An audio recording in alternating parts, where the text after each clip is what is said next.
Welcome back. You're watching India Today and we're getting you exclusive details of WhatsApp chats that we've accessed between Aryan Khan, Ananya Pandey and several of Aryan's friends, where Aryan is seen speaking in great detail about doing drugs. In that chat that you see on your screens there between Aryan and his friends, he's seen saying, let's do cocaine tomorrow, and also in fact says that he'll get his friends in trouble with the NCB jokingly and rather ironically considering what's happened right now. He speaks also about bulk buying of narcotics in his chats with an alleged drug peddler, Achit Kumar. Now, there are also chats between Aryan and Ananya Pandey in which Ananya seems to be suggesting that she will supply weed to Aryan. It's based on this that the NCB has also been questioning Ananya because they believe that she could have also been supplying drugs at one point. Remember that these chats between Aryan and Ananya is from 2019. The other one of the WhatsApp group in which Aryan is saying let's do cocaine tomorrow is from last month. India Today is the only channel to have accessed these drug chats.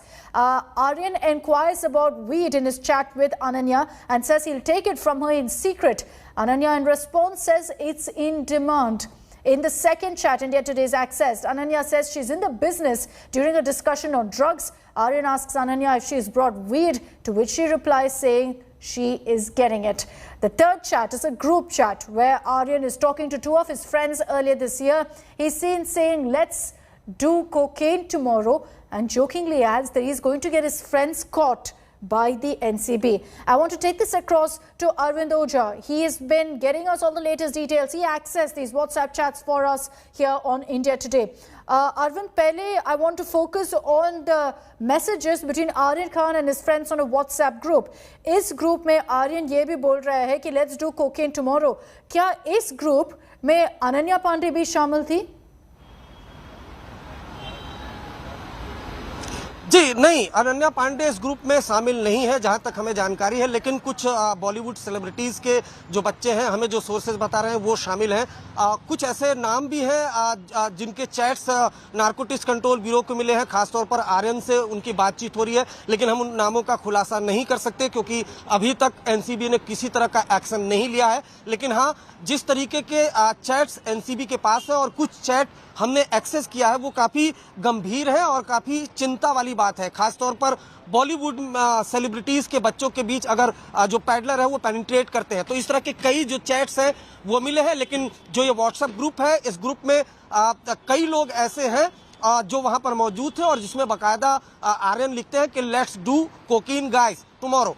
तो इस तरह की ये chat है, ये WhatsApp group में कई लोग शामिल हैं, जिनमें से कई ऐसे लोग हैं जिनके नाम हमें मालूम है, लेकिन हम जिम्मेदारी लेते हुए हम वो नाम, उन नामों का खुलासा नहीं कर सकते जब तक कि नारकोटिक्स कंट्रोल ब्यूरो की टीम उनके खिलाफ कोई एक्शन नहीं लेती या उनको सम्मन नहीं करती।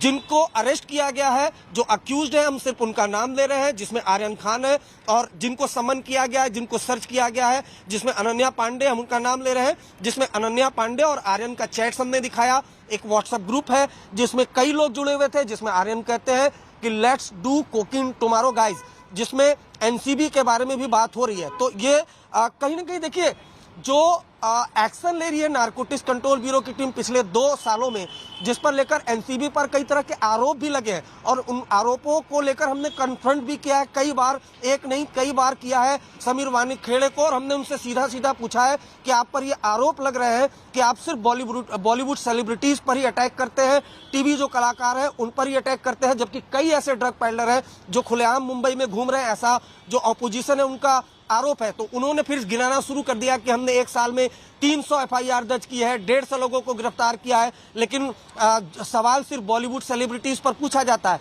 हालांकि इस बार जो आरोप लगा है क्रूज ड्रग्स पार्टी में वो काफी ज्यादा सीरियस है, जिससे एनसीबी मुश्किलों में घिरी हुई है। खासकर समीर वानखेड़े पर कई आरोप लगे। हालांकि समीर वानखेड़े उसका लगातार पलटकर जवाब देते हैं कि मुझे और मेरी फैमिली को परेशान किया जा रहा है, खासतौर पर इस केस को लेकर। लेकिन ये जो ड्रग चैट है जो हम अपने व्यूअर्स के सामने रख रहे हैं वो भी काफी सीरियस है, जिसमें कोकीन की बात हो रही है, जिसमें वीड की बात हो रही है। न सिर्फ वीड की बात हो रही है बल्कि मंगवाने की भी बात हो रही है, और ये मंगवाने की बात किसी और के नहीं, कोई ड्रग पैडलर नहीं, बल्कि बॉलीवुड की जो सेलिब्रिटी हैं अनन्या पांडे, उनसे यह बातचीत हो रही है। और शायद यही वजह है कि एनसीबी की टीम ने उनके घर पर सर्च किया था, उनके घर से मोबाइल लैपटॉप सीज किए थे और उनको पूछताछ के लिए बुलाया है। और आपको बता दूं, ये पूछताछ अभी खत्म नहीं हुई है। 2 दिन तक ये पूछताछ हुई है, लेकिन ये पूछताछ आने वाले दिनों में भी अनन्या पांडे से होगी। आज हाई कोर्ट में बेल की हियरिंग है, जिसमें सारे ऑफिसर्स बिजी हैं। समीर वानखेड़े दिल्ली में है, वो अपने एक पर्सनल काम से भी गए हैं, एनसीबी के ऑफिशियल से भी मिलेंगे। लेकिन आने वाले दिनों में अनन्या पांडे से पूछताछ होगी, क्योंकि कम से कम ये चैट ये एस्टैब्लिश कर रहा है एनसीबी की नजर में कि अनन्या पांडे को भी सस्पेक्ट किया जा रहा है एक स्मॉल ड्रग सप्लायर के तौर पर। लेकिन ये चुनौती होगी, एस्टैब्लिश करना पड़ेगा नारकोटिक्स कंट्रोल ब्यूरो को कि ये ड्रग की सप्लाई हुई थी, कहां से खरीदी गई थी, किससे मंगवाई गई थी, ये सब कुछ एनसीबी को एस्टैब्लिश करना पड़ेगा, तभी ये केस एस्टैब्लिश हो पाएगा। लेकिन फिलहाल इस चैट के आधार पर एनसीबी की टीम कम से कम अनन्या पांडे से 2 बार तो पूछताछ कर चुकी है, आने वाले दिनों में भी पूछताछ होगी। और इस तरह के कई जो चैट्स हैं वो एनसीबी की टीम ने रिकवर किया है, जिसके आधार पर जब ये चैट रिकवर हुआ था, मैं यहाँ पे एक चीज और बता दूं कि जब जैसे जैसे एनसीबी को ये चैट्स मिलता रहा, उन अक्यूज से पूछताछ होती रही। उसके बाद अचित नाम का जो एक शख्स है, जो एक पैडलर है, जिससे बल्क ड्रग मंगवाने की बात हो रही थी, उसको अरेस्ट किया गया। उसके अलावा कई पैडलर वो अरेस्ट हुए थे। तो जो ये अरेस्टिंग हुई थी पैडलर्स की, वो चैट्स जो आ रहे थे उसके आधार पर, जो अक्यूज्ड स्टेटमेंट दे रहे थे उसके आधार पर मुंबई के अलग अलग इलाकों से उन पैडलर को अरेस्ट किया जा रहा था। And let's wait and watch to see how this investigation progresses, what it means for Aryan Khan's bail plea that comes up in the Bombay High Court today, what it also means for Ananya Pandey, who skipped the 3rd summon. Is she going to be named as an accused? We'll be decoding that and much more on the other side of a very short break. Arvind remains with us to get you more details of those WhatsApp chats here on India Today.